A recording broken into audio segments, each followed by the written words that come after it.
അപ്പൊ next discuss ചെയ്യാനുള്ളത് gas loss ആണ്, അല്ലെങ്കിൽ വാതക നിയമങ്ങളാണ്. ഈ ഗ്യാസ് ലോസ് നമ്മൾ പറയുന്നത് അല്ലെങ്കിൽ നമ്മൾ പ്രസ്താവിക്കുന്നത് pressure, temperature, volume and number of molecules. Pressure, temperature, volume, number of molecules, ഇതിനെ ബേസ് ചെയ്തിട്ടാണ് നമ്മുടെ ഗ്യാസ് ലോസ് നമ്മൾ ഇല്ലുസ്ട്രേറ്റ് ചെയ്യുന്നത്. ഇപ്പൊ ഫസ്റ്റ് ലോ എന്നുള്ളത്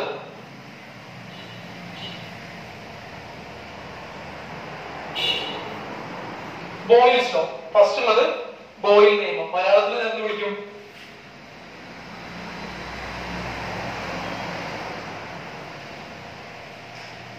ബോയിൽ നിയമം എന്ന് വിളിക്കും. ഓക്കെ, ഇവിടെ പറയുന്നത് നമ്മള് ടെമ്പറേച്ചർ, താപനില, പിന്നെയോ നമ്പർ ഓഫ് മോളിക്യൂൾസ്. ടെമ്പറേച്ചർ പിന്നെ നമ്പർ ഓഫ് മോളിക്യൂൾസ്, താപനില, തന്മാത്രകളുടെ എണ്ണം, ഇവ രണ്ടും എന്തായിരിക്കും? കോൺസ്റ്റന്റ് ആയിരിക്കും, അല്ലെങ്കിൽ മാറൂല. ഓക്കെ, ഇതെന്താണ്? കോൺസ്റ്റന്റ് ആണ്. എന്താ കോൺസ്റ്റന്റും വേരിയബിളും എന്ന് പറഞ്ഞാൽ? കോൺസ്റ്റന്റ് പറഞ്ഞാൽ മാറൂല, ഫിക്സഡ് ആണ്. വേരിയബിളോ മാറും, ചേഞ്ച് ചെയ്യും. ഇപ്പൊ നമ്മളൊരു നമ്പർ എടുത്തു, ഞാൻ ജനിച്ച വർഷം എന്നുള്ളത് എന്താണ്? കോൺസ്റ്റന്റ് ആണ്, ഒരിക്കലും അത് മാറില്ല. പക്ഷെ എന്റെ വയസ്സോ വേരിയബിൾ ആണ്, അതെന്ത് ചെയ്യും? മാറിക്കൊണ്ടിരിക്കും. അപ്പൊ ഇവിടെ ടെമ്പറേച്ചറും നമ്പർ ഓഫ് മോളിക്യൂൾസ് എന്താണ്? കോൺസ്റ്റന്റ് ആണ്. അങ്ങനെയുള്ള ഒരു കണ്ടീഷനിൽ നമ്മുടെ വ്യാപ്തവും മർദ്ദവും വിപരീത അനുപാതത്തിലായിരിക്കും. വ്യാപ്തവും മർദ്ദം എന്തായിരിക്കും? വിപരീത അനുപാതത്തിലായിരിക്കും. When temperature and number of molecules are constant, the volume is inversely proportional to the pressure. Volume is inversely proportional to the pressure.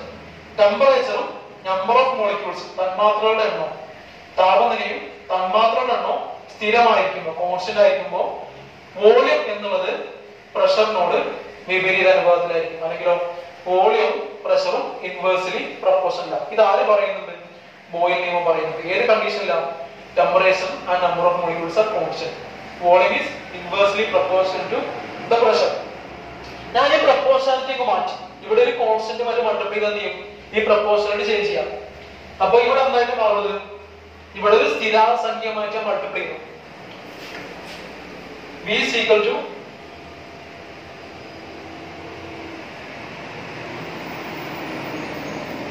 K by P നിന്നു. Okay, V is equal to K by P നിന്നു. Next ഇത് ഇങ്ങോട്ട് multiply ചെയ്താലോ? PV is equal to a constant. PV എന്താവും? ഒരു constant ആയിരിക്കും, സ്ഥിരസംഖ്യ ആയിരിക്കും.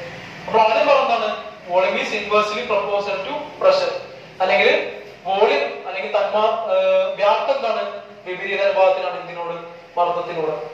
ഇവിടെ പിന്നെ എന്തായിട്ട് മാറി? ഒരു സ്ഥിരസംഖ്യയിൽ മൾട്ടിപ്ലൈ ചെയ്തു, PV is a constant എന്ന് കിട്ടി. ഇതിൽ ഒന്നും കൂടി ചുരുക്കി നമുക്ക് എഴുതാം. P1 V1 is equal to P2 V2. P1 V1 is equal to P2 V2. ഇത് ഇൻവേഴ്സ്ലി പ്രൊപ്പോർഷണൽ ആയതുകൊണ്ട് ഇതിന്റെ ഗ്രാഫ് എങ്ങനെ വരും? ഞാൻ ഇവിടെ എന്തെടുത്തു? X ആക്സിസിൽ P എടുത്തു, Y ആക്സിസിൽ V എടുത്തു. ഇതിന്റെ ഗ്രാഫ് ഇങ്ങനെ വരും. കാരണം ഒന്ന് കൂടുമ്പോൾ എന്ത് ചെയ്യും? ഒന്ന് കുറയുന്നുണ്ട്. വ്യാപ്തം കൂടുമ്പോൾ ആര് കുറയും? മർദ്ദം കുറയും. അല്ലെങ്കിലോ മർദ്ദം കൂടുമ്പോൾ ആര് കുറയും? വ്യാപ്തം കുറയും. പ്രഷർ ഇൻക്രീസ് ചെയ്യുമ്പോൾ വോളിയം കുറയും, അല്ലെങ്കിലോ വോളിയം ഇൻക്രീസ് ചെയ്യുമ്പോൾ പ്രഷർ കുറയും. രണ്ടും അങ്ങനെ തമ്മിൽ തെറ്റാ. ഒരാൾ ഉണ്ടാകുമ്പോൾ എന്ത് ചെയ്യും? ഒരാൾ ഉണ്ടാവില്ല. ഇപ്പൊ ഗ്രാഫ് ഇങ്ങനെ വരും. പിന്നെയോ ഇതിനെങ്ങനെ കുറിച്ച് PV is equal to constant. ഒന്നുമില്ല, ഇത് ഇങ്ങോട്ട് മൾട്ടിപ്ലൈ ചെയ്തു, അവിടെ കോൺസ്റ്റന്റ് ആക്കി എടുത്തു. പിന്നെയോ P1 P1 is equal to P2 V2. ഒരു റിലേഷൻ പോലെ എടുത്തു. ഇത്ര ആര് പറയുന്നത്? ബോയിൽ നിയമം പറയുന്നത്. വളരെ ഇമ്പോർട്ടന്റ് ആണ്. എക്സാമിന് എന്ത് ചെയ്യും? ലോ എന്താണെന്ന് ചോദിക്കും. ചില കണ്ടീഷൻസ് വന്നിട്ട് ലോ ഇല്ലുസ്ട്രേറ്റ് ചെയ്യാൻ പറയും. പിന്നെയോ അതിന്റെ എക്സാമ്പിൾ എഴുതാൻ പറയും, ഇക്വേഷൻ എഴുതാൻ പറയും. ഗ്രാഫ് ടെക്സ്റ്റിലില്ല, ഞാൻ അഡീഷണൽ ഇൻഫർമേഷന് വേണ്ടി പറഞ്ഞതാണ്, പെട്ടെന്ന് മനസ്സിലാകാൻ വേണ്ടിട്ട്. ഒന്ന് കൂടുമ്പോൾ എന്ത് ചെയ്യും? ഒന്ന് കുറയും. വോളിയം കൂടുമ്പോ പ്രഷർ കുറയും, പ്രഷർ കൂടുമ്പോ വോളിയം കുറയും. ഓക്കെ, ഇതാണ് എന്ത്? ബോയിൽ നിയമം. അപ്പോ ഒരു വാതകത്തിന്റെ താപനിലയും തന്മാത്രകളുടെ എണ്ണവും സ്ഥിരമായിരിക്കുമ്പോൾ വ്യാപ്തവും മർദ്ദവും വിപരീത അനുപാതത്തിലായിരിക്കും. ഒരു വാതകത്തിന്റെ തന്മാത്രകളുടെ എണ്ണവും താപനിലയും സ്ഥിരമായിരിക്കുമ്പോൾ വ്യാപ്തവും മർദ്ദവും എന്തായിരിക്കും? വിപരീത അനുപാതത്തിലായിരിക്കും. The volume of fixed mass of gases is inversely proportional to the pressure. The volume of a fixed mass of gases is inversely proportional to the pressure. ഇതാണ് ബോയിൽ നിയമം പറയുന്നത്. ഇതിൽ V inversely proportional to 1 by P അല്ലെങ്കിൽ V inversely proportional to P എന്നുള്ളത് നമ്മൾ അറിയണം. പിന്നെയോ P1 V1 is equal to P2 V2. ഇതും നമ്മൾ അറിയാം. ഓക്കെ, ഞാൻ ഇതിലൊരു ഉദാഹരണം എഴുതാം. ഒരു ചെറിയ പ്രോബ്ലം നമുക്ക് എക്സാമിന് ചോദിച്ചു കണ്ടിട്ടുള്ള അല്ലെങ്കിൽ ഇത് ബേസ് ചെയ്ത് ചോദിക്കുന്ന ഒരു ക്വസ്റ്റ്യൻ ആണ് നമുക്ക് ഡിസ്കസ് ചെയ്യാനുള്ളത്. ഇപ്പോ ഫസ്റ്റ് ക്വസ്റ്റ്യൻ ആണ്. ഫസ്റ്റ് ക്വസ്റ്റ്യനിൽ ക്വസ്റ്റ്യൻ നമ്പർ 1 കേട്ടോ. ഞാനൊരു ഗ്യാസ് എടുത്തു. ആ ഗ്യാസിന്റെ പ്രഷർ എന്താണ്? P ആണ്. അല്ലെങ്കിൽ അതിന്റെ മർദ്ദം P ആണ്. അതിന്റെ വോളിയം V ആണ്. അതിന്റെ വോളിയം വ്യാപ്തം V ആണ്, മർദ്ദം P ആണ്. ഞാൻ എളുപ്പത്തിന് വേണ്ടി എന്തെടുത്തു? ഫസ്റ്റ് ഉള്ള കണ്ടീഷനിലായതുകൊണ്ട് P1 എന്നും V1 എന്നും കൊടുത്തു. ഫസ്റ്റ് കണ്ടീഷൻ ആയതുകൊണ്ട് P1 ഉം V1 ഉം കൊടുത്തു. ഓക്കെ, നെക്സ്റ്റ് വരുന്നത് ഇതേ ഗ്യാസ്, ഈ ഗ്യാസിന്റെ പ്രഷർ ഞാൻ ഡബിൾ ചെയ്തു. ഇതിന്റെ പ്രഷർ ഞാൻ ഡബിൾ ചെയ്തു. അപ്പൊ വോളിയത്തിന് എന്ത് പറ്റും എന്നുള്ളതാണ് ചോദ്യം. ഓക്കെ, ഇതിന്റെ P2 is equal to 2P1 എന്നായി. P2 is equal to 2P1. Pressure ഞാൻ ഇൻക്രീസ് ചെയ്തു. അപ്പോ V2 എന്താവും എന്നുള്ളതാണ് ചോദ്യം.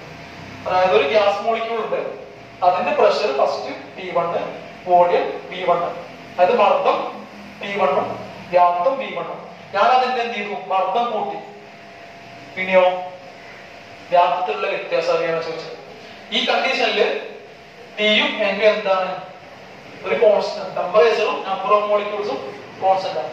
ഈ പ്രോബ്ലം നമുക്ക് എങ്ങനെ ചെയ്യാം? ഇങ്ങനെ ഒരു ക്വസ്റ്റ്യൻ പറഞ്ഞു കഴിഞ്ഞാൽ നമുക്ക് പരീക്ഷയ്ക്ക് വാല്യൂ ഓഫ് തരാം. ഇവിടെ 100 തരും, ഇവിടെ 200 തരും. എന്നിട്ടോ ഇത് 200 ആയി, ഇവിടെ എന്ത് സംഭവിക്കുന്നു ചോദിക്കും. ഓക്കെ, അങ്ങനെയുള്ള ഒരു കണ്ടീഷനിൽ നമുക്ക് ഇതിന്റെ ഉത്തരം കണ്ടുപിടിക്കണം. ഇങ്ങനെ Tയും Nയും കോൺസ്റ്റന്റ് ആണ് തന്നത്. പരീക്ഷയ്ക്ക് ഇങ്ങനെ ഒരു ക്വസ്റ്റ്യൻ വന്നു കഴിഞ്ഞാൽ ഫസ്റ്റ് മനസ്സിലാക്കേണ്ടത് ഏത് നിയമമാണെന്ന് അറിയണം, ഏത് റൂളാണെന്ന് അറിയണം. ഇങ്ങനെ കണ്ടാൽ ഏത് കുട്ടിക്ക് മനസ്സിലാവും Tയും Nയും കോൺസ്റ്റന്റ് ആണ്. അത് ഏത് കണ്ടീഷനിലാണ്? ബോയിൽ നിയമത്തിലാണ്. ഓക്കെ, Tയും Nയും കോൺസ്റ്റന്റ് ആയിട്ടുള്ളത് ബോയിൽ നിയമത്തിൽ മാത്രമാണ്.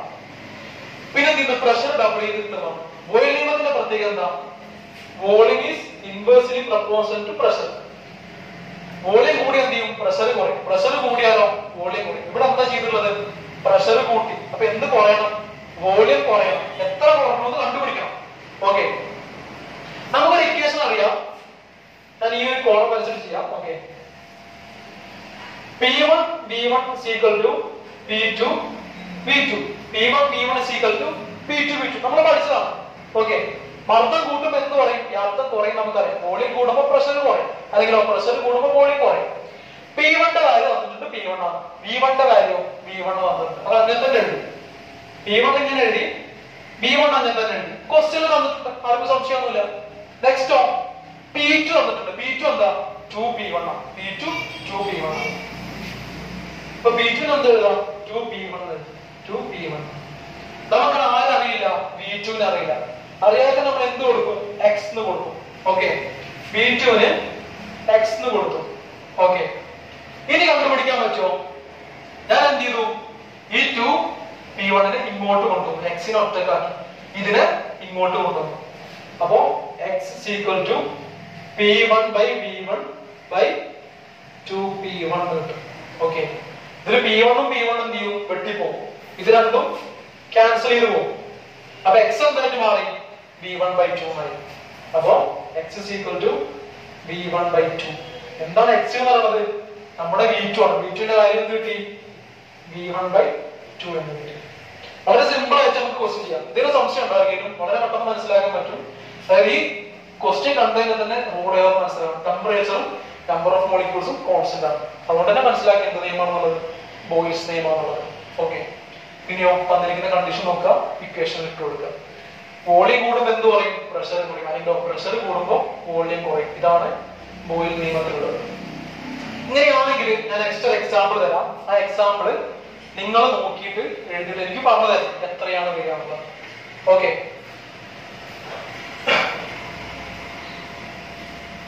അപ്പൊ എക്സാമ്പിള് ഇതേ ഗ്യാസ് തന്നെയാണ്. പ്രഷർ എന്താണ്? P1 ആണ്. വോളിയം എന്താണ്? V1 ആണ്. ഓക്കെ, പ്രഷർ P1 ആണ്, വോളിയം V1 ആണ്. ഞാനിവിടെ വോളിയം കൂട്ടി, വോളിയം 2 മടങ്ങാക്കി. പ്രഷറിന് എന്ത് സംഭവിക്കും നിങ്ങൾ പറഞ്ഞു. ഓക്കെ, V2 എന്തായി? to V1 ആയി. V2 to V1 ആയി. അപ്പോഴോ V2 ൽ എന്ത് സംഭവിക്കുന്നുള്ളത് നിങ്ങൾ പറയണം. ഓക്കെ, നേരത്തെ എന്ത് ചെയ്ത് പ്രഷറിലെ വേരിയേഷൻ പറ്റി, എവിടെയോ വോളിയത്തിലെ വേരിയേഷൻ പറ്റി, എന്ത് ചേഞ്ച് വരും എന്നുള്ളത് പറയാം. ഏതാ നിയമം എന്നുള്ളത് എളുപ്പത്തിൽ മനസ്സിലാക്കാൻ എന്താ T1 കോൺസ്റ്റന്റ് ആണ് ഞാൻ പറഞ്ഞത്.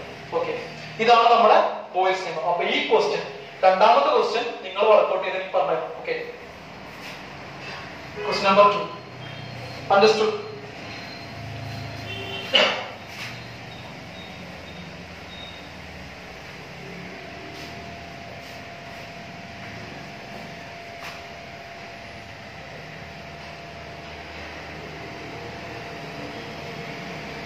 ബോയിൽ നിയമം കഴിഞ്ഞാൽ നമുക്ക് പഠിക്കാനുള്ളത് ചാൾസ് ലോ ആണ്. ബോയിൽസ് ലോ കഴിഞ്ഞാൽ നെക്സ്റ്റ് ഉള്ളത് ചാൾസ് ലോ ആണ്. ഇതിന് മലയാളത്തിൽ ചാൾസ് നിയമം എന്ന് പറയും. മലയാളത്തിൽ ചാൾസ് നിയമം എന്ന് പറയും. ഓക്കെ, അപ്പൊ ചാൾസ് നിയമത്തിലുള്ളത് നമ്മൾ അവിടെ ടെമ്പറേച്ചറും നമ്പർ ഓഫ് ഗ്യാസസും ആണ് എന്തായിട്ടെടുത്തത്? കോൺസ്റ്റന്റ് ആയിട്ട് എടുത്തത്. ഇവിടെയോ പ്രഷറും നമ്പർ ഓഫ് ഗ്യാസസ് എന്താക്കി? കോൺസ്റ്റന്റ് ആക്കി എടുത്തു. പ്രഷറും നമ്പർ ഓഫ് മോളിക്യൂൾസ് എന്തായി? കോൺസ്റ്റന്റ് ആയി. ഇതാണ് എന്ത്? ചാൾസ് ലോയിൽ വരുന്ന കണ്ടീഷൻ. ഇങ്ങനെയുള്ള ഒരു കണ്ടീഷനിൽ പ്രഷറും നമ്പർ ഓഫ് ഗ്യാസസും കോൺസ്റ്റന്റ് ആണെങ്കിൽ volume of the gas is directly proportional to temperature. Volume of the gas is directly proportional to temperature. ഇതാണ് ആര് പറയുന്നത്? ചാൾസ് ലോ പറയുന്നത്. ഇത് നമുക്ക് അറിയാലേ, നമ്മൾ പറഞ്ഞിട്ടുണ്ട് ഗ്യാസ് മോളിക്യൂൾസിനെ നമ്മൾ ഹീറ്റ് ചെയ്യുമ്പോൾ എന്ത് ചെയ്യും?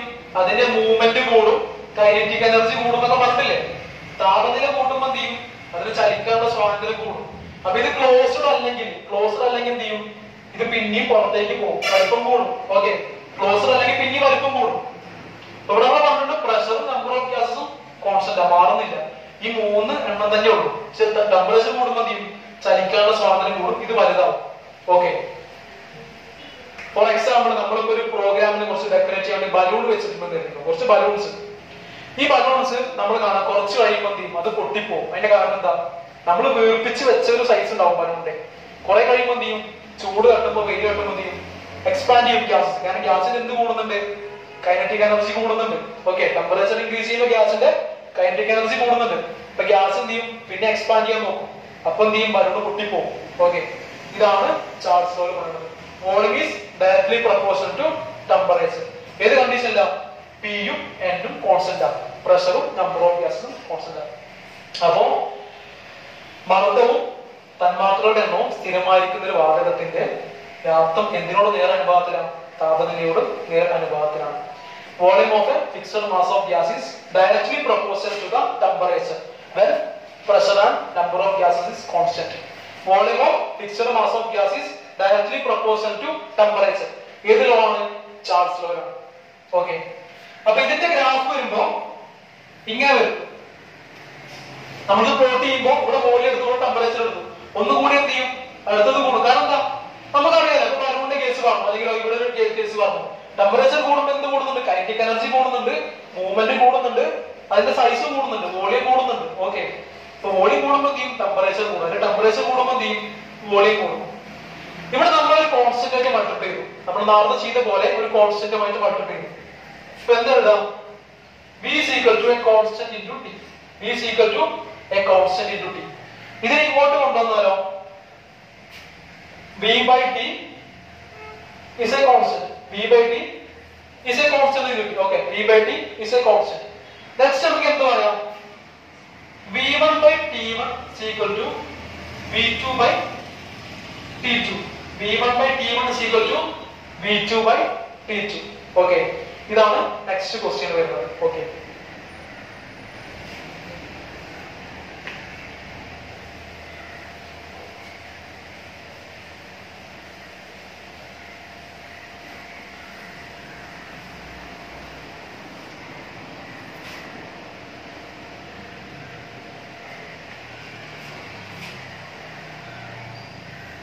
മൂന്നാമത്തെ ക്വസ്റ്റ്യൻ ആണ് നമ്മൾ പറയാൻ പോകുന്നത്. മൂന്നാമത്തെ ക്വസ്റ്റ്യൻ ഡിസ്കസ് ചെയ്യാൻ പോവാണ്.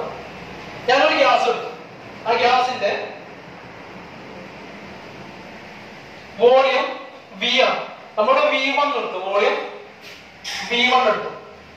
അതിന്റെ ടെമ്പറേച്ചറോ?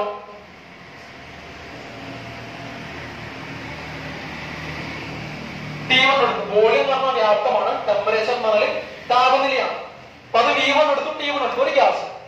ഞാൻ ഇതിന്റെ വോളിയം അങ്ങോട്ട് ഇൻക്രീസ് ചെയ്തു, വോളിയം കൂട്ടി. ഓക്കെ, വോളിയം 2V1 ആക്കി. അപ്പോ അല്ലെങ്കിൽ V2 is equal to 2V1. അപ്പൊ T2ന്റെ വാല്യൂ എന്തായിരിക്കും എന്നുള്ളതാണ് ക്വസ്റ്റ്യൻ. T2ന്റെ വാല്യൂ എന്താണെന്നുള്ളത് ക്വസ്റ്റ്യൻ. ഒരു ഗ്യാസ് ഉണ്ട്, അതിന്റെ ഇനീഷ്യൽ വോളിയം V1 ആണ്, പിന്നെ ഇനീഷ്യൽ ടെമ്പറേച്ചർ T1 ആണ്. ഞാൻ തന്നെ അതിന്റെ എന്ത് ഇൻക്രീസ് ചെയ്തു? വോളിയം ഇൻക്രീസ് ചെയ്തു. അപ്പൊ എന്ത് ഇൻക്രീസ് ചെയ്തിട്ടുണ്ടാവും? അല്ല എന്ത് ഡിക്രീസ് ചെയ്തിട്ടുണ്ടാവും? ടെമ്പറേച്ചർ ഡിക്രീസ് ചെയ്തു. ഒന്നുമില്ലെങ്കിൽ കൂടി ഉണ്ടാവും, അല്ലെങ്കിൽ കുറഞ്ഞിട്ടുണ്ടാവും. ഇത് കൂടുകയാണോ കുറയാണോ, എത്ര കൂടി എന്നുള്ളത് നിങ്ങൾ എനിക്ക് പറഞ്ഞായിരുന്നു. ഓക്കെ, മൂന്നാമത്തെ ക്വസ്റ്റ്യൻ കേട്ടോ. ഇവിടെ ഒരു കണ്ടീഷൻ ഉണ്ട്, പിയും എന്നും എന്താണ്? കോൺസ്റ്റന്റ് ആണ്. പിയും എന്നും കോൺസ്റ്റന്റ് ആണ്. ഇത് കാണുമ്പോൾ നമുക്ക് ഏത് നിയമം എന്ന് പറയാം? ചാൾസ് നിയമം എന്ന് പറയാം. ചാൾസ് നിയമം എന്താണെന്നുള്ളത് നമുക്കറിയാം അല്ലേ? Volume directly proportional to temperature ആണ് നമുക്കറിയാം, നമ്മൾ പഠിച്ചിട്ടുണ്ട്. അപ്പൊ എങ്ങനെയാണ് ക്വസ്റ്റ്യൻ ഉണ്ടാവുക പരീക്ഷയ്ക്ക്? ഓക്കെ, നമ്മൾ ലേറ്റർ ക്ലാസ്സിൽ എന്ത് ചെയ്യും? പ്രോബ്ലം ചെയ്തിട്ട് ഡിസ്കസ് ചെയ്യും. ഇതിൽ വാല്യൂ കൊടുക്കും, ഇവിടെ 100 200 കൊടുക്കും, എന്നിട്ട് എന്ത് ചെയ്യും? നമ്മൾ ഡിസ്കസ് ചെയ്ത് പഠിക്കും. ഓക്കെ,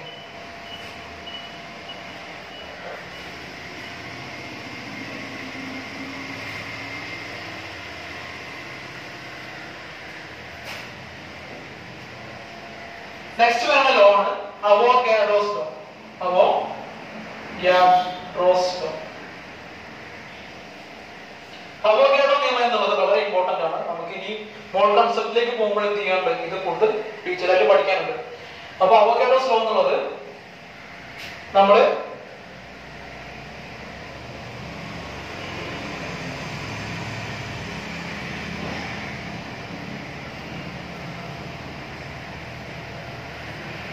പ്രഷറും ടെമ്പറേച്ചറും എന്താക്കി?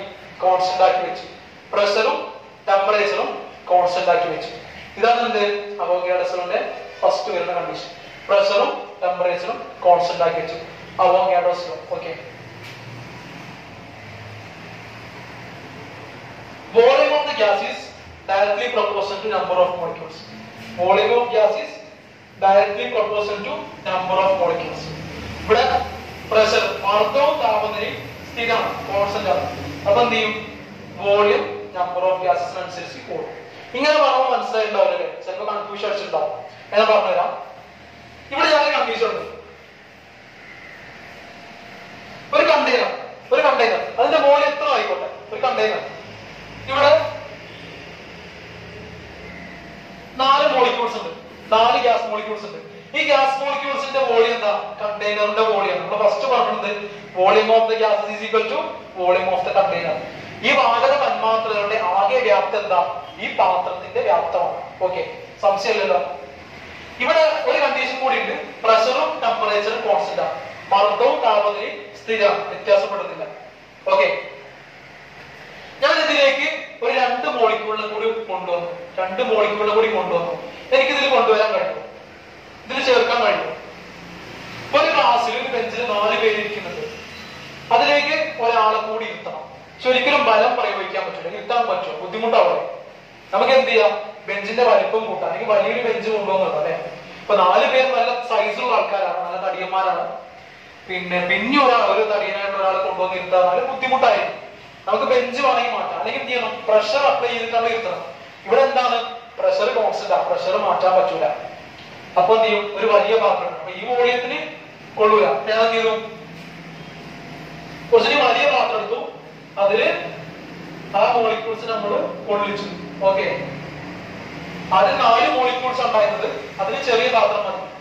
പക്ഷെ 2 മോളിക്യൂൾസിന് കൂടി നമുക്ക് ഉൾക്കൊള്ളിക്കണം. അപ്പോഴോ നമുക്ക് വലിയ പാത്രം വേണം. കാരണം എന്താ? പ്രഷർ അപ്ലൈ ചെയ്യാൻ പറ്റൂല, മർദ്ദം ചെലുത്താൻ പറ്റൂല, കാരണം മർദ്ദം കോൺസ്റ്റന്റ് ആണ്. അപ്പോ നമ്പർ ഓഫ് മോളിക്യൂൾസ് കൂടുമ്പോൾ എന്ത് കൂടുന്നുണ്ട്? വോളിയം കൂടുന്നുണ്ട്. തന്മാത്രകളുടെ എണ്ണം കൂടുമ്പോ എന്ത് കൂടും? വ്യാപ്തം കൂടും. എപ്പോ? പ്രഷറും ടെമ്പറേച്ചറും കോൺസ്റ്റന്റ് ആകുമ്പോൾ. ശരിക്കും നമുക്ക് എന്ത് ചെയ്യാം? പ്രഷർ അപ്ലൈ ചെയ്യാം, മർദ്ദം ചെലുത്താം അല്ലെ? നമ്മളിപ്പോ ചില സാധനങ്ങളില്ലേ, നമ്മളിപ്പോ നടക്കുമ്പോ നമുക്ക് കൊള്ളുന്നില്ലായിരിക്കും, നമ്മൾ എന്ത് ചെയ്യും? ആ വൃത്തി ശരിയാകും, എന്നിട്ട് പിന്നെയും നടക്കാൻ നോക്കും, ഫില്ല് ചെയ്യാൻ വേണ്ടി നോക്കും. പക്ഷെ ഇവിടെ എന്ത് ചെയ്യാൻ പറ്റില്ല? പ്രഷർ അപ്ലൈ ചെയ്യാൻ പറ്റില്ല, കാരണം എന്താ? പ്രഷർ കോൺസ്റ്റന്റ് ആണ്. അപ്പോ നമ്പർ ഓഫ് മോളിക്യൂൾസ് കൂടുമ്പോൾ എന്ത് കൂടും? അതിന്റെ വോളിയം കൂടും. ഇപ്പൊ സപ്പോസ് നമ്മളൊരു ബലൂൺ വീർപ്പിക്കാന്ന് വിചാരിച്ചു. ബലൂൺ വീർപ്പിക്കുമ്പോ ഫസ്റ്റ് ഒരു ചെറിയ സൈസ് ആവും, നമ്മൾ പിന്നെയും ഗ്യാസ് നിറയ്ക്കുമ്പോഴോ പിന്നെയും വലിപ്പം കൂടൂലേ? പിന്നെയും ഗ്യാസ് നിറക്കുമ്പോ എന്ത് ചെയ്യും? പിന്നെയും വലിപ്പം കൂടും. അപ്പൊ എന്ത് ചെയ്യും? പിന്നെയും ഗ്യാസ് നിറക്കുക എന്താ? പിന്നെയും മോളിക്യൂൾസിനെ ആഡ് ചെയ്യണം. പിന്നെയും നമ്പർ ഓഫ് മോളിക്യൂൾസിനെ ആഡ് ചെയ്യണം. അപ്പൊ നമ്പർ ഓഫ് മോളിക്യൂൾസിനെ ആഡ് ചെയ്യുമ്പോൾ എന്ത് ചെയ്യും? വോളിയം കൂടും. ഓക്കെ, നമ്പർ ഓഫ് മോളിക്യൂൾസിനെ കൂടുതലാക്കുമ്പോൾ വോളിയം കൂടും. ഏത് കണ്ടീഷനില? പ്രഷർ അപ്ലൈ ചെയ്യുമ്പോഴാണ്. പ്രഷർ അപ്ലൈ ചെയ്യുന്നില്ല, കോൺസ്റ്റന്റ് ആണ്. ഇതാണ് എന്ത്? അവോഗാഡ്രോസ് ലോസ് പറയുന്നത്. അതായത് നമ്പർ ഓഫ് മോളിക്യൂൾസ് കൂടുമ്പോൾ ആര് കൂടും? വോളിയം കൂടും. എപ്പോ? പ്രഷറും ടെമ്പറേച്ചറും കോൺസ്റ്റന്റ് ആണെങ്കിൽ. അതിന് എക്സാമ്പിൾ ഇപ്പൊ ഒരു ബലൂൺ വീർപ്പിക്കാം. നമ്മൾ വീർപ്പിക്കുന്നതിനനുസരിച്ച് ബലൂൺ പെട്ടെന്ന് പൊട്ടാത്തൊരു ബലൂണാന്ന് വിചാരിക്കാം, അതിന്റെ സൈസ് കൂടിക്കൊണ്ടിരിക്കും. കാരണം എന്താ? നമ്മൾ കാറ്റ് നിറയ്ക്കാം. കാറ്റ് കാരണം എന്താ? നമ്പർ ഓഫ് മോളിക്യൂൾസ് ആണ്.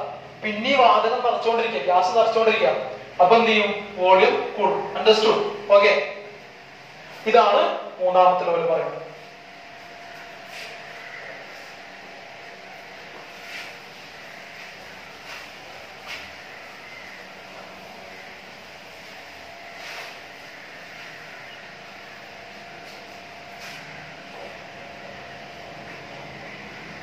നമ്മള് നെക്സ്റ്റ് ഒരു കണ്ടീഷൻ പഠിക്കാൻ പോവാം. ഓക്കെ, സപ്പോസ്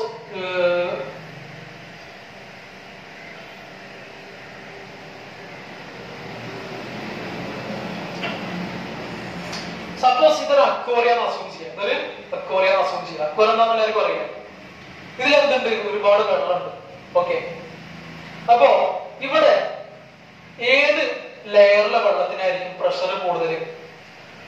ഇവിടെ എ എന്നുള്ളൊരു ഭാഗമുണ്ട്, ബി എന്നുള്ള ഭാഗത്ത്, സി എന്നുള്ള ഭാഗത്ത്. ഇവിടെ എവിടത്തെ ഭാഗത്താ പ്രഷർ കൂടുതൽ ഉണ്ടാവുക? താഴ്ഭാഗത്തായിരിക്കും. ഉദാഹരണത്തിന് ഞാനിവിടെ ഒരു ചോക്ക് വെച്ചു, ഇതിന്റെ മുകളിൽ മറ്റൊരു ചോക്ക് വെച്ചു, ഇതിന്റെ മുകളിൽ വേറെ ചോക്ക് വെച്ചു. ഏറ്റവും കൂടുതൽ വെയിറ്റ് അനുഭവപ്പെടുന്ന ചോക്കിനാണ്. അടിയത്തെ ചോക്കിനല്ലേ വെയിറ്റ് അനുഭവപ്പെടാം? മുകളത്തിന് വെയിറ്റ് ഉണ്ടാവും. കാരണം അടിയത്തിന് ഈ രണ്ടെണ്ണത്തിന് വെയിറ്റ് ഉണ്ടാവും, മുകളത്തിന് സ്വന്തം വെയിറ്റ് മാത്രമേ ഉണ്ടാവുള്ളൂ. ഓക്കെ, അല്ലെങ്കിൽ ഒരു 3 പേര് ഇങ്ങനെ മുകളിലായിട്ട് കിടക്കാന്ന് വിചാരിച്ചു. ഏറ്റവും വെയിറ്റ് ആയിരിക്കും അനുഭവപ്പെടാം? താഴെ കിടക്കുന്ന ആൾക്കല്ലേ. മുകളിൽ കിടക്കുന്ന ആൾക്ക് വെയിറ്റ് കുറവില്ല അനുഭവപ്പെടുക. കാരണം എന്താ? താഴെ കിടക്കുന്ന ആൾക്ക് ബാക്കിയുള്ള 2 പേരുടെയും വെയിറ്റ് അനുഭവപ്പെടേണ്ടി വരും. അതുപോലെ തന്നെയാണ് വാട്ടറിൽ എന്ത് പറയുന്നത്? ഏറ്റവും കൂടുതൽ വെയിറ്റ് അല്ലെങ്കിൽ പ്രഷർ അനുഭവപ്പെടുക എവിടെയാണ്? താഴെ. മുകളിൽ പ്രഷർ കുറവാണ്. അതിന്റെ എക്സാമ്പിൾ ആണ് നമ്മുടെ അണക്കെട്ട്. ഡാം നമ്മൾ കൺസ്ട്രക്ട് ചെയ്യുമ്പോൾ എന്ത് ചെയ്യും? അതിന്റെ താഴെ പ്രഷർ കൂടുതലായതുകൊണ്ട് അതിന്റെ വീതി കൂടുതലാണ്. ഡാമിന്റെ വീതി ഇങ്ങനെ വരും, അടിയിലേക്ക് വരുമ്പോൾ എന്ത് ചെയ്യും? കൂടി വരും. ഓക്കെ, കാരണം ഇവിടെ പ്രഷർ കൂടുതലാണ്. ഇത്ര വീതിയിൽ കൺസ്ട്രക്ട് ചെയ്ത് എന്ത് ചെയ്യും? പൊട്ടിപ്പോവും. കാരണം അത്ര പ്രഷറിലാണ് ഇവിടെ വാട്ടർ ഉണ്ടാവുക. അപ്പൊ ഇത്ര വീതിയാണെങ്കിൽ എന്ത് ചെയ്യും? അത് പൊട്ടിപ്പോവും. നമ്മൾ കാണുന്നുണ്ടാ ഈ ടോപ്പ് എൻഡ് മാത്രമാണ്, പക്ഷെ അടിയിൽ എന്തുണ്ട്? ഇത്രയും സൈസ് ഉണ്ട്. അതിന്റെ കാരണം എന്താ? അടിയിൽ പ്രഷർ കൂടുതലാണ്. കാരണം ഞാൻ പറഞ്ഞു, ഇങ്ങനെ 3 പേര് കിടക്കുകയാണെങ്കിൽ ഏറ്റവും അടിയിലത്തെ ആൾക്ക് എന്ത് ചെയ്യും? അത്രയും വെയിറ്റ്, അത്രയും പ്രഷർ ഉണ്ടാവും. അതുപോലെ തന്നെ വാട്ടറിന് എന്ത്? അടിയിലേക്ക് വരുമ്പോ പ്രഷർ കൂടുതലാണ്, മുകളിൽ പ്രഷർ കുറവാണ്. അപ്പൊ ഏറ്റവും പ്രഷറുള്ള ലെയർ ഏതാ? സി എന്നുള്ള ലെയറിലാണ് ഏറ്റവും പ്രഷർ. പണ്ട് ഞാൻ പഠിക്കുന്ന സമയത്ത് SSLC എക്സാമിന് ചോദിച്ചൊരു ക്വസ്റ്റ്യൻ ആണെന്ന്, ഇതിൽ ഏത് ലെയറിനാണ് ഏറ്റവും കൂടുതൽ പ്രഷർ ഉണ്ടാവുന്നത്? ഏത് ലെയറിനാ? സി എന്നുള്ള ലെയറിന്. കാരണം എന്താ? അവിടെയാണ് ഏറ്റവും കൂടുതൽ വെയിറ്റ് വരുന്നത്. മുകളിലുള്ള എല്ലാ വെള്ളത്തിന്റെയും വെയിറ്റ് അവിടെ വരുന്നുണ്ട്, താഴെ സി എന്നുള്ള ഭാഗത്ത് വരുന്നുണ്ട്. ഇപ്പൊ ഇവിടെ അക്വേറിയത്തിൽ ഞാനൊരു മോട്ടർ വെച്ചിട്ടുണ്ട്, ഒരു എയർ പമ്പ് വെച്ചിട്ടുണ്ട് മീനിന് ശ്വസിക്കാൻ വേണ്ടിട്ട്. ഇവിടെ എയർ ബബിൾസ് ഫോം ചെയ്യുന്നുണ്ട്. എയർ ബബിൾസ് ഫോം ചെയ്യുന്നുണ്ട്. ഈ ബബിൾസിന്റെ സൈസ് മുകളിലേക്ക് വരുമ്പോൾ കൂടി വരുന്നു. ബബിൾസിന്റെ സൈസ് മുകളിലേക്ക് വരുമ്പോൾ കൂടി വരുന്നു. അതിന്റെ റീസൺ എന്താ? ഇവിടെ പ്രഷർ കൂടുതലും ഇവിടെ പ്രഷർ കുറവാണ്. പ്രഷർ കൂടുതലുള്ളിടത്ത് വോളിയം കുറവ്, പ്രഷർ കുറച്ചുള്ളിടത്തോ വോളിയം കൂടുക. അതായത് പ്രഷർ കുറയുമ്പോ വോളിയം കൂടുക. അടിയിലാണ് ഏറ്റവും കൂടുതൽ പ്രഷർ, അവിടെ എന്താണ്? ചെറിയ സൈസാണ്. മോൾ ഏറ്റവും കുറവ് പ്രഷർ, അവിടെയോ വലിയ സൈസ്. അതായത് മർദ്ദം കുറഞ്ഞു വരുമ്പോ വ്യാപ്തം കൂടുക. ഇത് ഏത് നിയമമാണ്? ബോയിൽ നിയമം അല്ലേ? അല്ലെ? ബോയിൽ നിയമത്തിൽ എന്താ പറയുന്നത്? വ്യാപ്തവും മർദ്ദവും വിപരീത അനുപാതത്തിലാണ് പറയുന്നത്. ഓക്കെ, മർദ്ദം കൂടുമ്പോൾ എന്ത് ചെയ്യും? വ്യാപ്തം കുറയും. അല്ലെങ്കിലോ വ്യാപ്തം കൂടുമ്പോൾ മർദ്ദം കുറയും. ഇവിടെ സൈസ് കൂടി വരുന്നുണ്ട്, എപ്പോ? പ്രഷർ കുറയുന്ന കണ്ടീഷനിൽ. ഇത് ബോയിൽ നിയമമാണ്. Okay,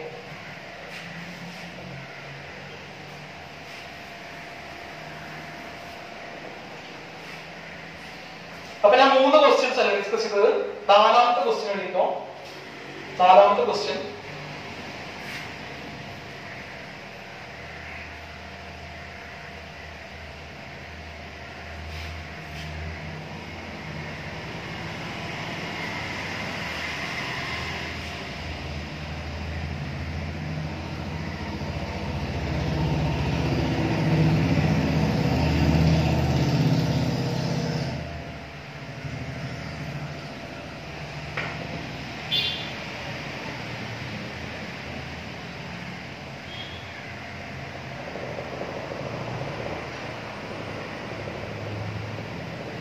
identify the law behind the condition, illustrate the law, പിന്നെയോ റൈറ്റ് ദ ഇക്വേഷൻ.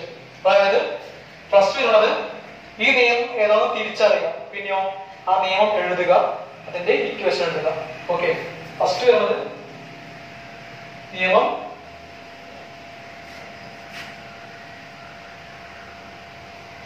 തിരിച്ചറിയുക, പിന്നെയോ അത് എക്സ്പ്ലെയിൻ ചെയ്യുക, അതിന്റെ ഇക്വേഷൻ, അതിന്റെ സമവാക്യം എന്താ വെച്ചാൽ അത് എഴുതുക. Okay,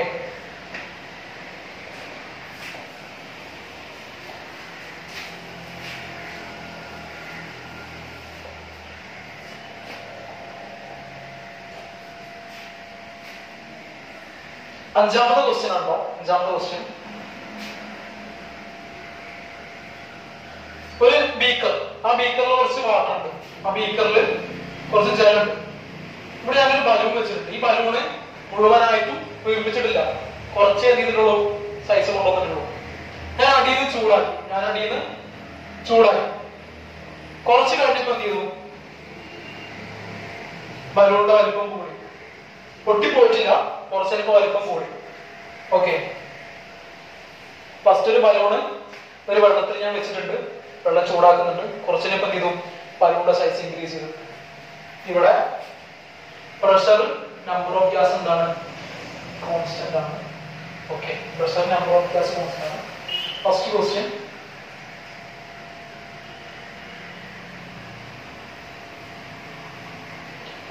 identify the law. First question, identify the law. Second,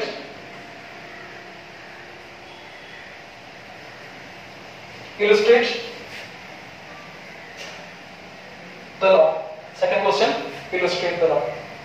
So, ഈ law എന്താണെന്ന് അറിയണം, അത് illustrate ചെയ്യണം. ഓക്കെ, അപ്പൊ 5 ക്വസ്റ്റ്യൻ വന്നിട്ടുണ്ട്.